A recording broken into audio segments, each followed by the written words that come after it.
छत्तीसगढ़ की भूपेश बघेल सरकार ने हाल ही में एक बिल विधानसभा में पेश किया जिसमें आरक्षण में संशोधन किया गया था। संशोधन के तहत राज्य में अनुसूचित जनजाति के आरक्षण को बढ़ाकर 32%, अनुसूचित जाति के लिए 13%, ओबीसी के लिए 27% और ईडब्ल्यूएस के लिए 4% आरक्षण की व्यवस्था की गई थी। विधानसभा से पास होने के बाद यह बिल मंजूरी के लिए राज्यपाल अनुसुईया उइके के पास भेजा गया, लेकिन राज्यपाल ने अभी तक इस बिल पर साइन नहीं किया है। राज्यपाल का कहना है कि जब हाईकोर्ट ने हाल ही में 2012 के विधेयक में 58% आरक्षण को असंवैधानिक करार दिया था, तो अब सरकार 76% आरक्षण का बचाव कैसे करेगी। कल कोई कोर्ट चला गया तो क्या होगा। बता दें कि साल 2012 में तत्कालीन रमन सिंह सरकार ने राज्य में आदिवासियों की ज़्यादा आबादी को देखते हुए एससी वर्ग के आरक्षण को 16% से घटाकर 12% कर दिया था।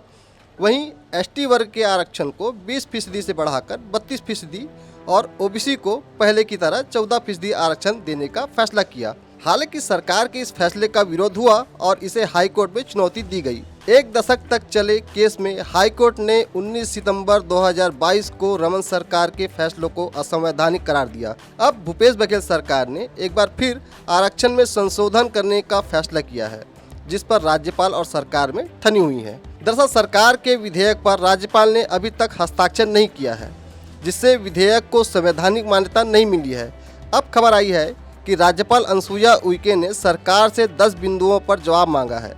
जिन बिंदुओं पर जवाब मांगा गया है उनमें पूछा गया है कि आरक्षण विधेयक पारित होने से पहले क्या एससी एसटी को लेकर क्वांटिफाइबल डाटा तैयार किया गया था।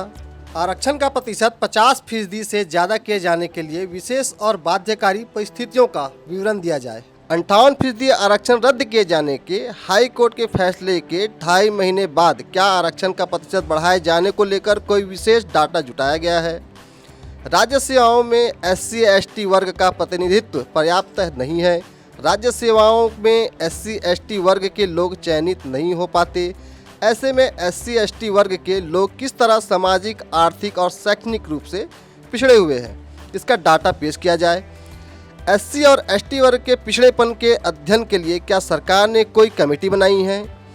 मंत्रिपरिषद के सामने आरक्षण संशोधन विधेयक पेश करते समय जिस क्वांटिफाइबल डाटा आयोग के गठन की बात कही गई थी, उस आयोग की रिपोर्ट राजभवन भेजी जाए। आरक्षण संशोधन विधेयक पर विधि विभाग की रिपोर्ट पेश की जाए। विधेयक में आर्थिक रूप से कमजोर सामान्य वर्ग का उल्लेख नहीं है। ऐसे में इन कानूनी सवालों का जवाब दिया जाए कि क्या शासन को ईडब्ल्यूएस के लिए संविधान के अनुच्छेद 16(6) के तहत अलग से अधिनियम लाना चाहिए था। विधेयक के लागू होने के बाद एसटी के लिए 32%, एससी के लिए 13%, ओबीसी के लिए 27% आरक्षण लागू करने से आरक्षण की कुल सीमा 72% हो जाएगी। क्या इस आरक्षण को लागू करने के लिए प्रशासन की तैयारियों का ध्यान रखा गया है?